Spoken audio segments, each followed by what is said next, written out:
नमस्कार, मेरा नाम है विवेक सिंह और मैं आपका स्वागत करता हूँ। आज की हमारी जो कहानी है, वो कहानी अंत तक सुनिएगा। और आप मेरे चैनल पर नए हैं तो सब्सक्राइब कर दीजिए, वीडियो को लाइक कीजिए, कमेंट कीजिए कहानी सुनकर। तो आज की हमारी जो कहानी है, वो कहानी है यूपी के लखनऊ की। जी हाँ, यूपी की राजधानी लखनऊ। लखनऊ का ही एक जगह है चिन्हट। चिन्हट में ही एक इलाका आता है मटियारी।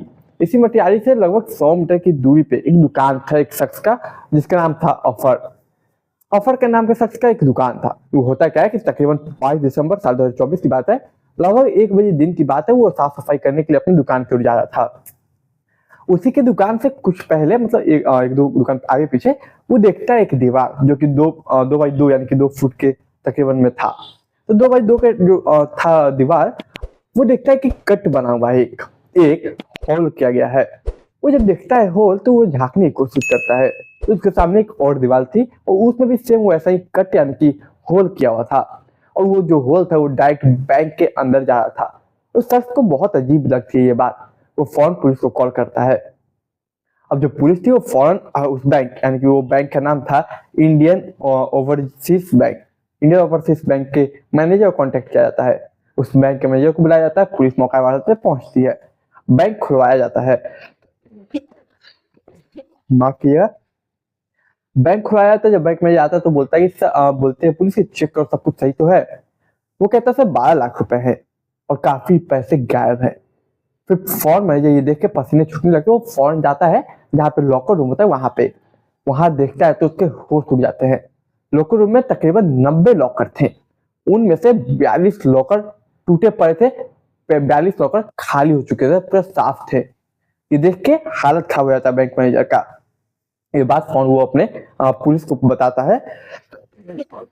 माफ किया, पुलिस बताता है। पुलिस को पता चलता है कि 42 लॉकर। अब इस 42 लॉकर में ना जाने कितने 42 लोगों के ना जाने क्या क्या रखे हुए थे। किसी सोने चांदी गहना पैसे डॉक्यूमेंट्स जरूरी फाइल्स कुछ भी हो सकता था। काफी बहुत बड़ा चोरी था ये। फौरन पुलिस सीसीटीवी कैमरा चेक करती है इस बैंक का। ये सीसीटीवी कैमरा चेक करते तब पता चलता है कि कुछ लोग घुसे थे बैंक के अंदर। लगभग 4 लोग घुसे थे, जो कि 21-22 तारीख की रात 12:35 पे घुसे थे। वो चारों जो चोर थे, उनमें से सभी लोग अपना हाथ साफ कर रहे थे। उसी में से एक दो नजर रखे थे कहीं कोई आ ना जाए, कहीं कोई देख ना ले। वो लोग उसी हॉल के माध्यम से अंदर गए थे। अब उसी में से एक चोर था जो वो क्या करता है, आसपास घूमता है बैंक में और कोई कॉल करता है किसी शख्स को। कॉल करता है। कॉल करने के बाद फिर चोरी करके तकरीबन 22 दिसंबर साल 2024 के सुबह में 4:35 में जिस हॉल से वो लोग आए थे, उसी हॉल से पूरा तिजोरी साफ करके चले जाते हैं। इसके बाद देखिए, पुलिस को जैसे सूचना मिलती है, ये खबर बाहर आती, पूरा शहर पूरा प्रदेश हिल जाता है कि इतनी बड़ी चोरी की घटना को अंजाम दिया गया, यानी इतनी बड़ी लूट हुई है बैंक में रातों रात। पुलिस फौरन इसके इन्वेस्टिगेशन के लिए 6 टीमों का गठन करती है, जिसमें 100 से ज्यादा यानी कि सैकड़ों पुलिस वाले इन्वॉल्व थे। सभी का एक ही लक्ष्य था कि इन चारों चोरों को पकड़ना। इसमें जो इन्वॉल्व थे उन सभी को पकड़ना। देखिए, पूरे इलाका में फैल जाता है। पुलिस वाले तमाम पूछताछ करते हैं कि कोई एक्टिविटी, कोई ऐसे संदेश दो ताकि पकड़े जाए। इसी बीच पुलिस जो सीसीटीवी में देखते है कि एक चोर था जो किसी को कॉल करने की कोशिश करता है, जिसने हेलमेट भी पहन रखी थी। पुलिस रात का डाटा निकालती है कि तकरीबन जिस वक्त वो कॉल कर रहा था उस टाइमिंग के हिसाब से उस वक्त उस एरिया में, उस बैंक के आसपास या उस एरिया में कितने टोटल एक्टिव नेटवर्क थे, कितने टोटल एक्टिव मोबाइल थे जो कि कॉलिंग पर बात कर रहे थे या एक्टिव थे उस इलाके में। काफी लंबी तादाद थी। बहुत ही डिफिकल्ट काम था पुलिस के लिए, लेकिन पुलिस करती है। और उसमें से एक संदिग्ध नाम का एक संदिग्ध नंबर मिलता है, जो कि अरविंद नाम के शख्स का था। जब पुलिस पता करते तो ये अरविंद जो शख्स था वो बिहार के मुंगेर के रहने वाला था। इसी को कॉल किया गया था बैंक के अंदर से। अब पुलिस इसके बारे में पता करते हैं तो मुंगेर के बिहार का रहने वाला था। वहां पे जाने की पता करने की कोशिश करती है, कोई ज्यादा पता वहां से चलता नहीं है। अब पुलिस करे तो करे क्या, तमाम सवाल थे, कई सवाल उठ रहे थे। बैंक में जरूरत परेशान प्लस जो तमाम लोग थे जिनके अकाउंट से उसमें जब ये बात बाहर आती है, तमाम उस बैंक में जितने भी लॉकर में सामान रखे हुए थे सभी लोग जुट जाते हैं, मतलब लॉकर के मालिक जुट जाते हैं। अब 90 में से तकरीबन जिसका नहीं हुआ कुछ, जो कि सेफ है, वो लोग शांत रहते हैं। लेकिन बाकी के जो लगभग 42 लॉकर टूटे थे, उनके मालिक चिल्ला रहे थे, बवाल कर रहे थे। आखिर किसी ने अपनी बेटी की शादी के लिए रखा था, किसी ने अपने बिजनेस के लिए रखा था, किसी ने लोन चुकाने के लिए रखा था, किसी ने जरूरी कागजात रखे थे। सभी का चिल्लाना और गुस्सा करना लाजमी था। सवाल ये कि आखिर वो लोग थे कौन, आखिर वो लोग आए कहाँ से और कहाँ गए। तो देखिए कई सारे शहर होते हैं, जैसे कि मान लीजिए आप लखनऊ हो गया, आगरा हो गया, मेरठ हो गया, कई सारे ऐसे शहर हैं जहाँ पे आधुनिक कैमरे लगे हुए हैं। अब कोई भी शख्स जब एक स्टेट से दूसरे स्टेट में आता है, तो होता क्या है कि एक प्रदेश से दूसरे प्रदेश में आता है तो कई सारे कैमरे लगे होते हैं एडवांस, जो उनका काम होता है कैप्चर करना। वो इंसान का कैप्चर कर लेता है फेस, और वो फिर पूरे शहर में कहीं भी घूमे उस फेस को ट्रैक किया जा सकता है, और तमाम जो कैमरे होते हैं शहर में जितने लगे वो ट्रैक कर लेते हैं ये आदमी यहाँ यहाँ जा रहा है, यहाँ है।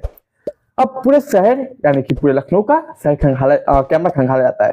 तकरीबन 500 कैमरों को खंगाला जाता है, तो जाके लगभग 3 से 4 लोग, या कह सकते 4 लोग जो थे वो लोग बिल्कुल उन 500 कैमरों को खंगालने के बाद मिलते हैं। ज्यादातर उनकी पहचान पहले तो फेस से होती है, दूसरा उन लोगों ने बैंक के अंदर जो शख्स जो थे वो जो हुड्डी पहन रखा था उससे जो उनका गट काट था, मतलब कि हाइट वगैरह, पर्सनैलिटी, बॉडी, वो सबको उन कैमरों से मिलवाया जाता है, उस शख्स को मिलाया जाता है जो कैमरों ने ट्रैक किया था। तब जाके उन 4 लोगों का पता किया जाता है। अब सवाल ये कि आखिर लोग हैं कौन, कहाँ के रहने वाले हैं और कहाँ हैं। तो पुलिस पता करते करते पहुंचती है इंदिरा नगर। वही कि इंदिरा नगर पता चलता है कि कुछ लोग, ये लोग जो है किराए के मकान पर रहते थे, और वो 4 लड़के थे। अब पुलिस करे तो करे क्या। तारीख थी 23 दिसंबर साल 2024। पुलिस को एक सूचना मिलती है कि ये लोग जो है वो 4 लोग जो है लखनऊ से अयोध्या की ओर जाएंगे। पुलिस नाकाबंदी टाइट करती है लखनऊ से अयोध्या जाने वाले सभी रूटों को।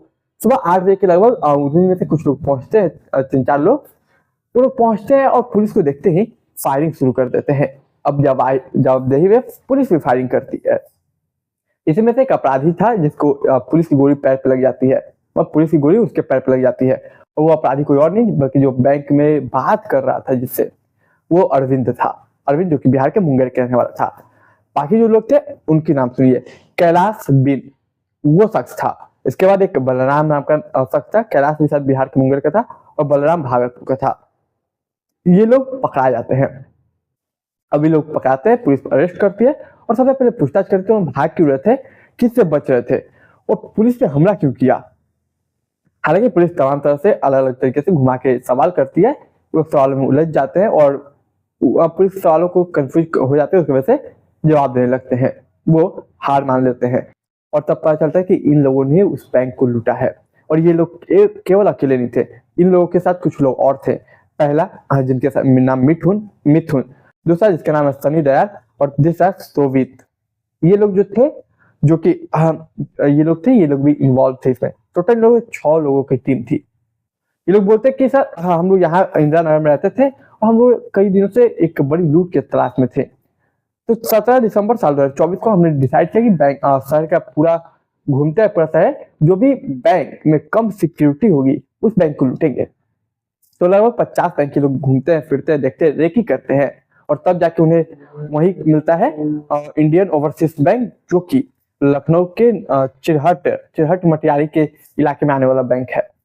तब जाकर वो डिसाइड करते हैं इसी बैंक को लूटेंगे, और इसमें ये सभी लोग मिले हुए होते हैं। और उसके बाद वो लोग लूटते हैं, लूट के अंजाम को देते हैं। लेकिन ये लोग फरार नहीं हो पाते, क्योंकि बात जब बाहर आती है वो समझ जाते हुए कि पुलिस नाकाबंदी करेगी और हम पकड़े जा सकते हैं, इसे इधर उधर भागने की कोशिश करते हैं, शहर में ही बचने की कोशिश करते हैं। समय गुजरता है तो पता चलता है कि पुलिस की और इन्फॉर्मेशन मिलती है कि तकरीबन उसी दिन रात का समय था 12:30 का। कुछ लोग हैं जो कि नाकाबंदी को पार करने की कोशिश करते थे। मुठभेड़ में पुलिस जवाबी फायरिंग करती है, क्योंकि वो लोग भी फायरिंग करते हैं। तो जवाबी फायरिंग में उनमें से एक शख्स तो अंधेरे का फायदा उठाकर भाग जाता है, लेकिन एक शख्स को पुलिस की गोली लग जाती है, पहला पेट में, दूसरा पैर पे। अब पुलिस उसे पकड़ के सबसे पहले हॉस्पिटल ले जाती है। वो हॉस्पिटल वाले दूसरे हॉस्पिटल ट्रांसफर कर देते हैं, लेकिन देखिए वहां पे इलाज के दौरान मर जाता है। सनी दयाल भी मर चुका था, वो मिथुन भी मर चुका था, एक सोवित से बच जाता है, माफ कीजिएगा।